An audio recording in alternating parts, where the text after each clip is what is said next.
সারা বাংলাদেশে কোটা সংস্কার আন্দোলনের পর স্বৈরাচারী সরকার শেখ হাসিনার পতনের পর সারা বাংলাদেশে এমপি মন্ত্রী সহ আওয়ামী লীগের নেতৃবৃন্দের বাড়িতে হামলা ভাঙচুর এবং অনেক সচিব অনেক সরকারি কর্মকর্তার বাড়িতেও হামলার ঘটনা ঘটেছে।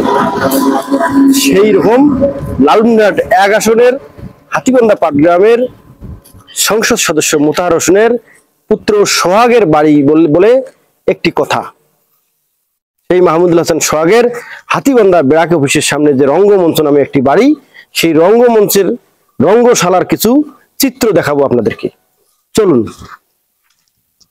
এই হলো ১ আসনের সংসদ সদস্য মোতাহার হোসেনের বাড়ির প্রবেশপত্র। প্রবেশ করেই তার বাড়ির গেটের সামনেই একটি রুম ছিল, যেই রুমে গেটম্যান অথবা দারোয়ান বলেন থাকার কথা, এবং সেই রুমটিও ছিল আলিশান বলতে একটি রুম, এবং তার পাশেই একটি বাথরুম। আমরা যদি একটু দেখাই আপনাদেরকে, এই হলো বাথরুমের বর্তমান চিত্র। তবে আমরা যদি পূর্বের যে বাড়ির চিত্র ছিল, যে বাড়ির যে রূপ ছিল, এটাকে রঙ্গমঞ্চ বললে ভুল হবে না। এই বাড়িতে এমন কিছু ঘটনা ঘটতো যা বাইরের মানুষ বাইরেই জানতো, ভিতরে প্রবেশ করার কোনো সুযোগ ছিল না। তাই হাতীবান্ধা পাটগ্রামের মানুষ অতিষ্ঠ হয়ে ক্ষমতাচ্যুত হওয়ার পরেই বাড়িটির এমন চিত্র করেছে।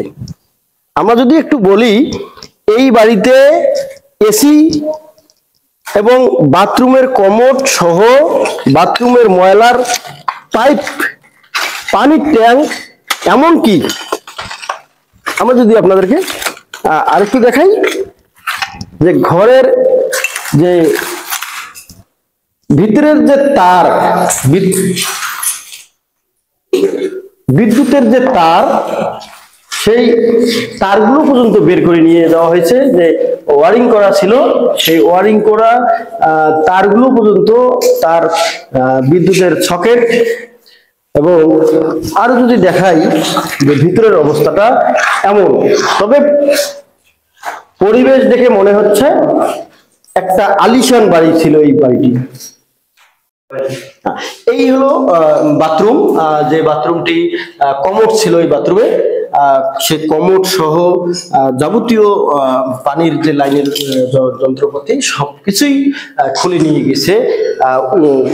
বলা চলে উত্তপ্ত যে জনগণ, বা যে যাদেরকে বলা হবে এক প্রকার খুব যারা বিরক্ত ছিল, বা যারা এই সরকারের উপর অনেকটা অতিষ্ঠ হয়েছিল, তাদের যে একটা বহিঃপ্রকাশ এটি দেখানো হচ্ছে।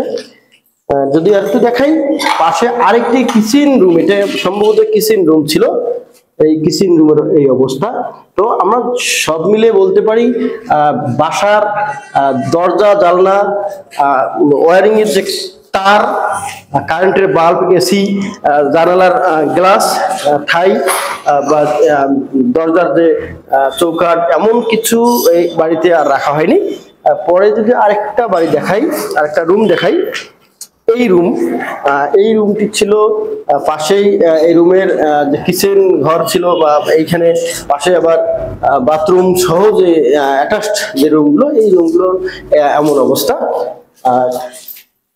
এটা আসলে আমরা বলতে পারি এক প্রকার মানুষ যে আওয়ামী লীগ সরকারের উপর যে অনেকটা অতিষ্ঠ, তাদের এই ভাঙচুরের মধ্যেই মনে হচ্ছে যে এটা তারই একটা বহিঃপ্রকাশ। চলুন একটু আমরা এই বাড়ির দোতলা কি হয়েছে, দোতলার কি অবস্থা, এটুকু আমরা দেখবো একটু।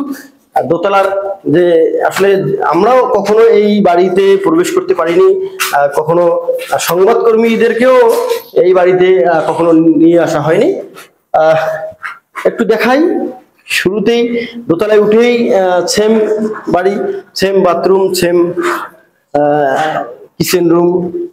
তবে অনেকে আজকে ইট পর্যন্ত খুলে খুলে নিয়ে যাচ্ছে, এমনও ঘটনা ঘটতেছে।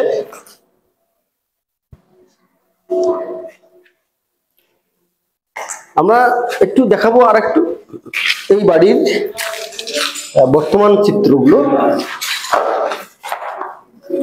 এটি একটি ফ্ল্যাট, পাশের আর একটি ফ্ল্যাট আছে এই বাড়িরই। মূলত এই কারণে এই উসিলায় আমাদের একটু দেখার সৌভাগ্য হলো এই বাসাটি। হ্যাঁ, তো আমরা একটু সর্বোপরি যদি আপনাদেরকে বলি, পাশেই যে রুমের যে সেই থাই গ্লাসগুলো এখানেই ভেঙে চুরে রাখা হয়েছে। পাশের এই যে থাইগুলো এখানে এই অবস্থায় আসলে। তবে রুমের ভিতরে আমরা যতটুকু জানতাম অনেক কিছুই, অনেক ঘটনাই ঘটতো, যেটাকে রঙ্গমঞ্চ বলা চলে এই বাড়িটিকে। সেই রঙ্গমঞ্চের অবস্থা এরকমই হয়েছে। আমরা একটু দেখি উপরে উঠবো। একটু উপরে বলতে এই বিল্ডিং এর 3 তলায় আসলে সর্বশেষ কি অবস্থা সেটি দেখাবো। 3 তলা অবশ্য তেমন কোনো করেনি। 3 তলা সর্বশেষ যে ছাদের একটি জিনিস রয়েছে, সেটি হলো এই ছাদেই ছিল পানির ট্যাঙ্কি। তাদের সেই পানির ট্যাঙ্কিটিও নিয়ে গেছে অনেকে।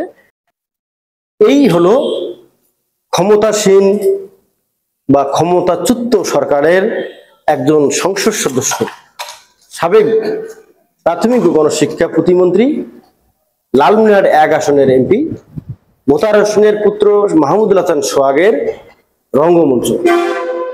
রঙ্গমঞ্চের এমন চিত্র দেখে অনেকে বলছেন এখান থেকে শিক্ষা গ্রহণ করতে হবে পরবর্তী প্রজন্মকে, পরবর্তী রাজনৈতিক দলগুলোকে, এবং পরবর্তীতে যারা সরকার গঠন করবে তাদের কি। ক্ষমতা চিরস্থায়ী নয়, ক্ষমতা কিছুদিনের জন্য। এই ক্ষমতার বড়াই, এই ক্ষমতার বড়লোকই দেখানো যাবে না। আপনার আমার ভবিষ্যৎ এমনও হতে পারে, অহংকারের পতন এমনই ভাবে হবে। রঙ্গমঞ্চ করে বেশি দিন টিকে থাকা যায় না, তার প্রমাণ লালমনিরহাট 1 আসনের সংসদ সদস্য মোতাহার হোসেনের পুত্র মাহমুদুল হাসান সোহাগের হাতীবান্ধার ব্র্যাক অফিসের সামনের বাড়িটি। M A Rahim, news channel 24, Lalmonirhat.